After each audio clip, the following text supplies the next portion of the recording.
আমি হুট করে গোসলে যাওয়ার সময় দেখছি যে আমাদের পিছনে, বাড়ির পিছনে 2টা পেঁপে গাছ থেকে পেঁপে পাড়া হচ্ছে। আমার মেজো ভাসুর পেঁপে পাড়ছিল। তো ওই বাচ্চাটাকে বলছিল পেঁপেগুলো পাড়ো পাকা পাকা দেখে। পাকা পাকা দেখে পেঁপেগুলো পাড়ছিল।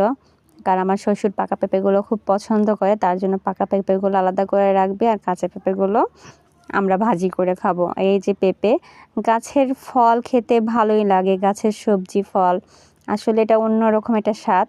এই পাকাগুলো আমার শ্বশুরের জন্য রেখে দিব। তো আপনারা কি এরকম গাছের ফল খান কিনা জানাবেন।